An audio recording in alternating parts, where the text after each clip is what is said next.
With the successful completion of Interstellar in 2014, director Christopher Nolan had seemingly conquered the outer limits of cinematic possibility, in a technical sense as well as an artistic one. He had started as an upstart indie kid with a scrappy, no-budget feature shot on the streets of London. And now here he was, firmly into middle age, with a deep bench of ambitious and well-received studio efforts that established him as one of the most successful and highest-grossing filmmakers of the 21st century. Despite all of his staggering accomplishments, Nolan was not content to rest on his laurels. He still hungered for artistic growth and technical challenge.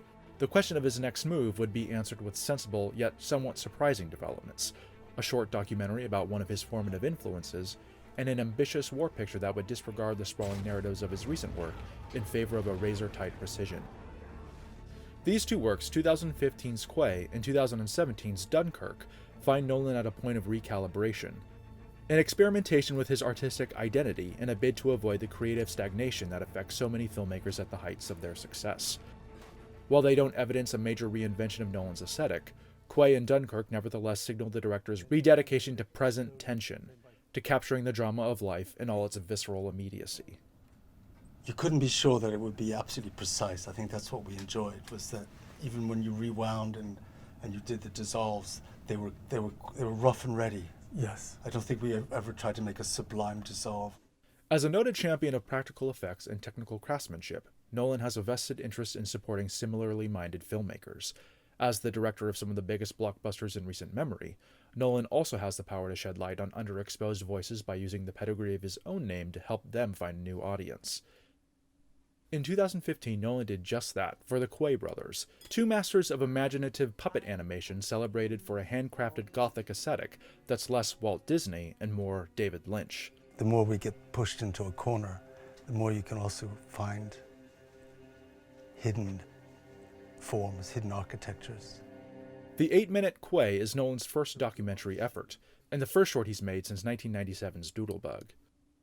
Working with co-producer Andy Thompson, Nolan essentially acts as a one-man crew like he did on his debut feature Following, serving as director, producer, cinematographer, and editor as he documents the QUAY brothers giving a tour of their cavernous shop and their myriad creations. Ever true to his purest approach towards celluloid cinema, Nolan shoots QUAY on 35mm film in the 1:85:1 aspect ratio, conforming his high-contrast, desaturated earth-tone aesthetic to a handheld observational tone. Nolan is content to simply let the QUAY brothers riff on the nature of their work, without inserting himself into the conversation or imposing any sort of contrived narrative, ultimately creating an intimate portrait of two artisans and the lo-fi, handmade artistry behind their inimitable body of work. Smaller beam could give it an highlighter. Try to get mirrors where everything is coming off the back. QUAY screened at the Film Forum in New York before being made available on a boutique Blu-ray release collecting several of the brothers' iconic shorts. Nolan's reverence and appreciation for the QUAYs is palpable. There's no question he regards their work as a formative influence on his own approach to filmmaking.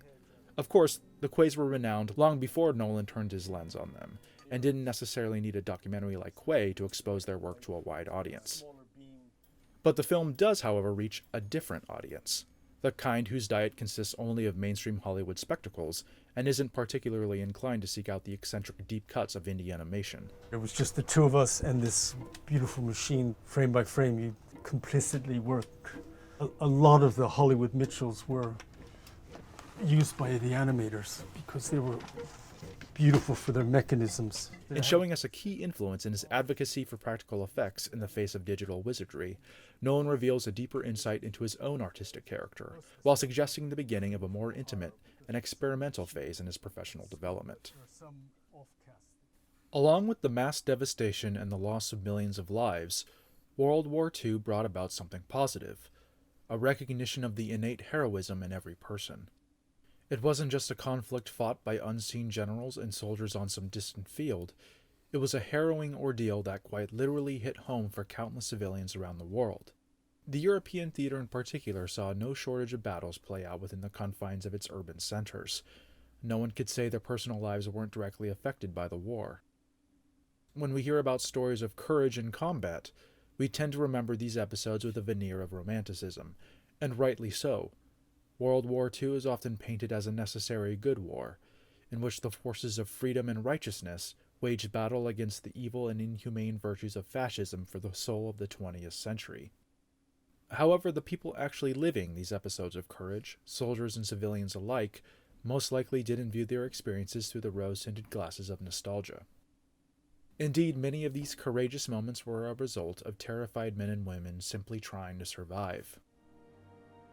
This sentiment, a complex fusion of bittersweet heroism, desperate self-preservation, and corrosive survivor's guilt, drives Nolan's 10th feature film, Dunkirk. Structured less as a conventional war film and more like a harrowing survival thriller, Dunkirk recreates the evacuation of Allied forces from the eponymous coastal town in France as an awe-inspiring story of unfathomable courage and frenzied survival, despite the event itself serving as a tactical loss for the good guys.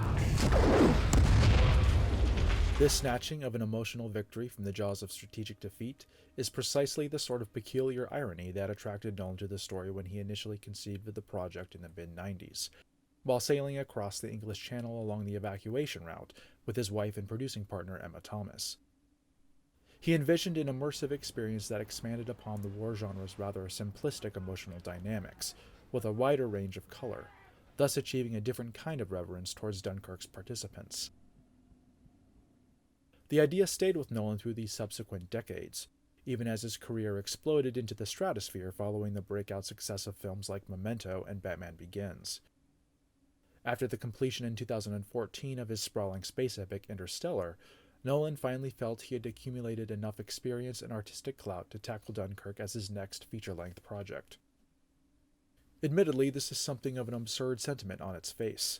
How could the director of gigantic films like the Dark Knight trilogy, Inception, and Interstellar not feel ready or experienced enough to helm a $100 million film about a real-world event? One only needs to look at the finished product to see the answer lies not in Nolan's confidence towards his technical mastery, but rather in the amount of creative goodwill he needed in order to take so experimental a tack with such an expensive effort. In order to find some kind of intimate yet universal emotional truth, a subversive purity that uses modern visual grammar to reinforce timeless artistic ideals.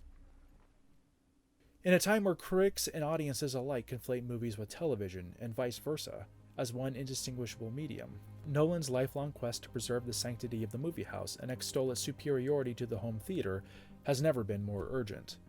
Dunkirk is nothing less than a shot across the bow, a slap upside the head that compels us to remember what makes the communal moviegoing experience such a special one. For all his pop culture significance and ambitious storytelling, Dunkirk reinforces the idea that Nolan's greatest legacy of all may be as the man who dedicated his life to saving the movies, wielding his considerable clout with industry suits and mainstream audiences alike to show that thought-provoking, challenging cinema can be a universal language that is accessible and enjoyable to all.